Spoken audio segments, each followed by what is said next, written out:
Masalah sampah memang tidak ada habisnya. Selama masyarakat lebih sering buang sembarangan, sampah akan tetap jadi cerita. Kondisi laut Indonesia kini berada dalam situasi kurang beruntung. Beberapa titik sudah jadi tempat pembuangan sampah. Badan Pusat Statistik menyebut sampah plastik di Indonesia mencapai 64 juta ton per tahun.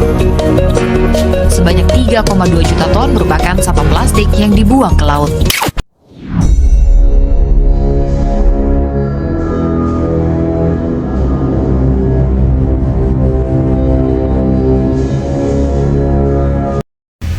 Persoalan pengelolaan sampah masih menjadi masalah pelik bagi Indonesia. Sampah hanya dikumpulkan menjadi satu, kemudian berakhir pada tempat pembuangan akhir.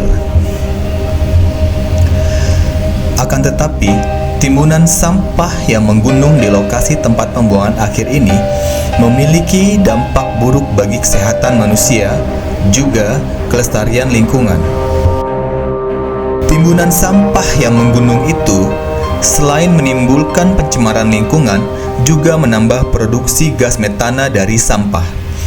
Kasus ledakan gas metana di gunungan sampah TPA Cirende, Lui Gajah, Kota Cimahi, Jawa Barat pada 21 Februari 2005 telah membuka mata banyak pihak, terutama soal bagaimana tata kelola sampah semestinya dilakukan.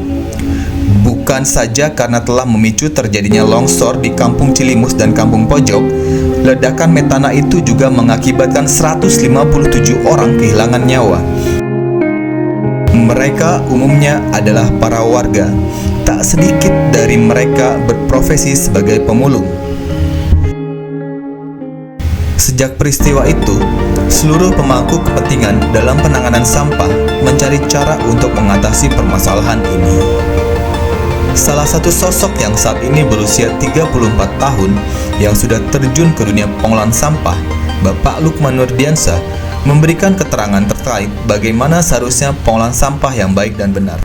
Kalau kita berbicara masalah sampah, itu bukan cuma tentang bagaimana kita menjalankan 3R atau Reduce, Reuse, Recycle. Tapi ada beberapa aspek yang ini lebih penting daripada 3R tersebut. Yang pertama, aspek hukum. Yang kedua, aspek kelembagaan. Yang ketiga, aspek sosial budaya. Yang keempat, aspek pendanaan. Yang kelima baru aspek teknologi. Saya pikir wacana tentang 3R, Reduce, Reuse, Recycle, itu tidak akan pernah menjadi solusi dalam penyelesaian masalah sampah. Contoh kecil, masih banyak masyarakat yang membuang sampah kalau nggak dikali, dibakar, ataupun ditimbun. Otomatis yang pertama dirubah apa? Budayanya.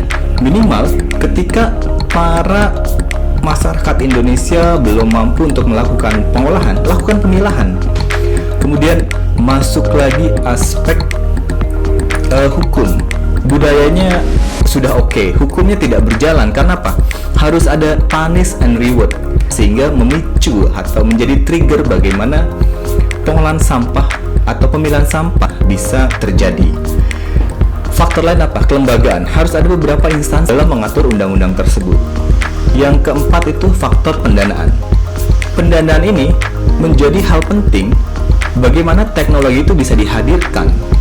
Memang ini tidak akan terjadi dalam waktu singkat, tapi ketika hal ini tidak pernah dilakukan, maka apa yang kita impikan, apa yang kita inginkan tentang bagaimana Indonesia bebas sampah tidak akan pernah terjadi.